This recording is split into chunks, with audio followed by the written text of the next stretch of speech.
Good evening, everybody, and welcome to another video. I know it's been a few days since I recorded one of these, and I apologize for that. But I promise you, there was a good reason for it. I'm going to start off by saying that this video is not going to be as long as as some of these have been. It's more of just an update video from a personal standpoint as far as my Bull TV goes and everything else. You're actually joining me. It's just after 10 p.m. on February 16th, Wednesday, February 16th, 2022. And there have been some developments. There's been actually quite a few developments that I'm probably going to record a video on tomorrow during the day. I don't want to do it at night in this poor lighting. But I wanted to share with you guys the one thing that has actually happened to me today. So I went out on site to a client downtown LA today, and I was there for a few hours, but that wasn't really the point that I was trying to make. The point was that at the end of it, when I was packing my car up to leave, it was one of those multi-level underground parking garages. So there was an event going on there. There was also a shoot happening. There was a production company doing, all the lighting, and they were actually shooting like actors out on the street. But I was parked underneath, and at the end of the day, there were a whole bunch of people leaving with me, and a gentleman walked over. I don't know him. I don't know if he watches the channel. If you talk to me tonight, if you're watching this video, please reach out, because I'd love to keep in touch with you. And here's why. I was leaving and packing up my car and loading up the trunk with my bag and everything, and this gentleman walks up to me and he said, "Hey, so I see that you're driving a Bull TV, and I understand that there's a pretty major issue now with parts availability." And I said, "You mean the recall, like the battery availability?" He said, No, parts." And at that moment, I remembered a conversation that I had with my recent new hire that I hired for us to do computer work with, and he has a 2021 Bull TV, and he recently had the need to replace some parts on the front end of his car, and the shop that he was getting the work done in told him that some part in the front was not available across the entire country, and they didn't know if they could get it, and that part alone may cause the car to either be listed as totaled or whatever. We don't know yet. So that's a conversation that he and I are having. So suffice it to say that this gentleman here tells me about not being able to get parts for the Bull TV. And if I remember correctly, this conversation literally happened an hour and a half ago. Rough drive home, and a lot of stuff has happened in the last 90 minutes. So I can't remember if he drove a 2020 or a 2019. Forgive me for that. If you're watching this video and you're watching me abuse your car, then just put it down in the comments. But suffice it to say that now my brain is kind of on overload, and you can probably tell by my face that I'm exhausted, so I apologize for that. But if this gentleman can't get parts, and my new hire can't get parts for the Bull TV, doesn't even matter what year at this point, what model year the car is, what makes me think that I can stand by the Bull TV after GM decides to either pull the plug on the line altogether? If there's no parts available now, and GM's not manufacturing Bull TV parts, what's going to happen to the 140,000 plus cars that at some point are going to need parts, whatever it may be? Say you get into an accident, you need a door, you need a front bumper or grill or or a back door, tailgate, whatever, a mirror, where are you going to get them from? They have to be manufactured. And I don't know of any third parties that manufacture parts for EVs, specifically for this model car. So here's kind of the bummer. And if you've stuck around and watched all the other videos that I've uploaded, you're kind of going to see that I'm double backing on some of the stuff that I said before. And this is the part that upsets me, because I'm not doing this by choice. I'm doing this by what makes sense, both financially as well as, you know, the longevity of the lineage of this vehicle. You know, if this car is a year and 2 months old, right? A year and 3 months old, so 15 months old. And let's say something happened, you know, let's say I get into an accident, this car goes into a shop, and that shop can't get parts for it. Okay, so now what? Maybe the bumper got, you know, dented, broken, shattered, whatever, but nothing else. Everything else is perfectly fine. The frame's good, all the glass is intact, the car still drives straight, it's just messed up in some way or fashion. Let's say it's a low speed, nothing crazy, you know, I pull out or I hit a mailbox or something. Not that that's happened before. I chuckle because I've done that in the past. I hit a mailbox. Not one time either. But let's say something low impact happens and you damage it, you take it to a shop, even if it's not an insurance claim and you just want to pay for it. Sorry, dude, we can't get parts for your car. They're not available anywhere in the US. What do you do? At that point, you have a choice to make. You either live with it, or you put some duct tape on that bumper and you move on. But for a car that costs you $44,000 like this one did me, I wouldn't want to drive around with a broken bumper, even if it's my fault and I need to fix it. You know, if I slam into I don't know, this little wall that's over here, the property divider between me and my neighbor's house, it's a little tiny brick wall over here. If I bump into that and I put a hole in my bumper, I'd like to fix that or replace it. And if it's bad enough and it's cracked, shattered, and needs paint and everything else, then it's going to be a big job. You know, it might be $1,000, $1,500 to replace that one part, but it's my choice to do that. And if I'm going to drive this vehicle, I want it looking I don't want it looking like old and busted, with the fact that, you know, this car isn't old and busted.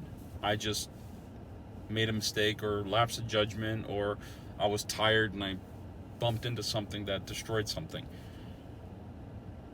If I'm being told, if my colleague and a random gentleman in Los Angeles, California, are approaching me and telling me, hey, you know, you should probably hear about this,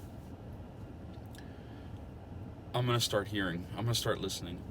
And here's the part that further kicks me, you know, down the hole a little bit, and this is more kind of emotional for me, is I can't express to how many people on this channel, to you guys, how many people I've defended the Bolt TV against, I guess I should say, and how many people have told me that, you know, GM's not going to do anything for the customers, GM this, GM that, you know, the Bolt EV this, that, and the other, you know, all the pros and cons. I mean, if there's one thing that this channel promotes is decent conversation, and you guys have been great in the conversations down below. And of course, go down there and leave me your thoughts. I mean, what can I say? I am probably going to make a phone call tomorrow to the concierge and find out what part availability is, and I'm going to get their formal statement. So there's probably going to be maybe a part 2 to this, or just maybe an update later on, as you know, later on in the week or whatnot. But if parts aren't available, and parts are what makes this car run, I mean, imagine this. Imagine you're driving down the road and the center LCD that shows you your charge, your speed, all that jazz right there. Imagine if that just goes out. And then you go to a authorized repair center and they tell you we have no parts.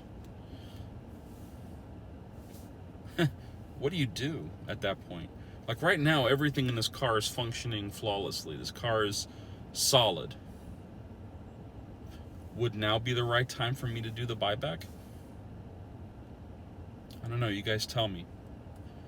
I love this car. I really do. I spent the most amount of money. I spent more money on this car than I did the down payment on my house. And that says a lot. You know, it's an impressive vehicle.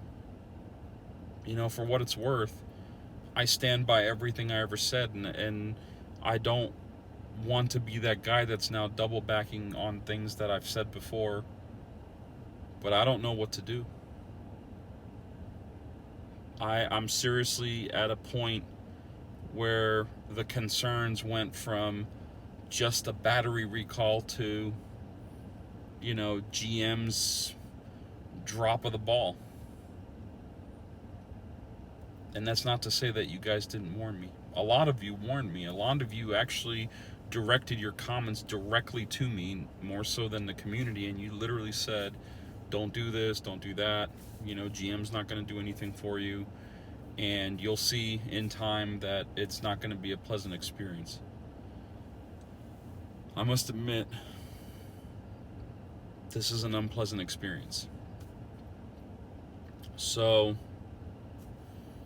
I guess while this car is working and everything is solid on it, I guess I'll get it detailed and I'll see what the buyback will be, because I can't invest time and money into a vehicle that isn't going to be supported potentially by GM in God knows how long.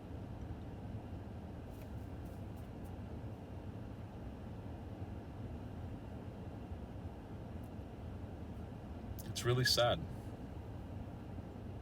because for the first time in my life, at least, I bought a car that I truly loved.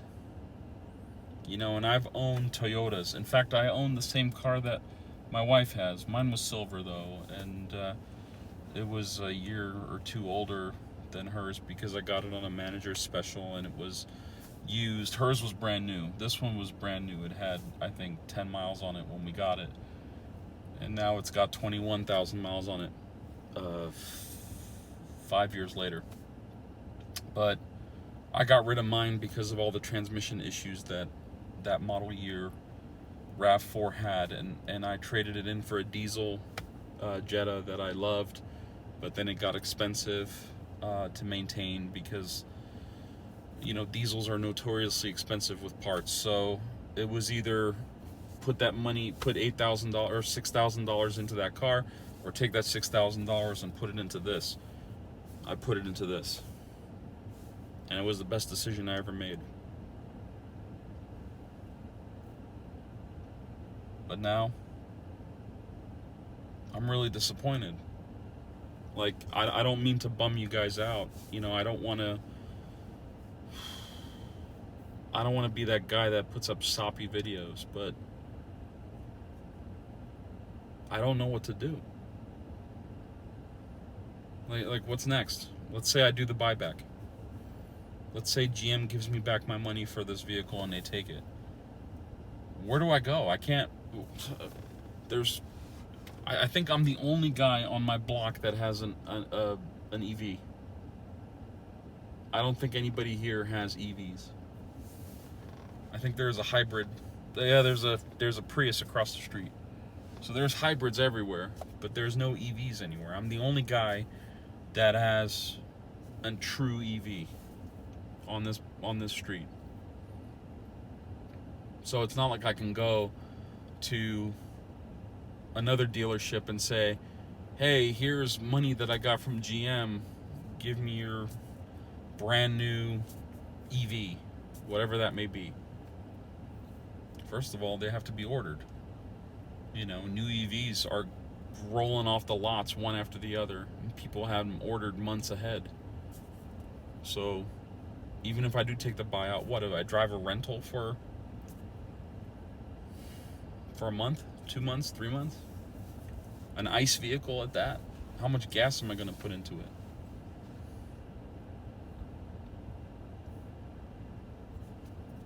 I don't know what to do. I can tell you one thing though. This is real. This is real. That gentleman and my colleague, both of them, same issues, completely different reasons, but they both need parts that they can't get.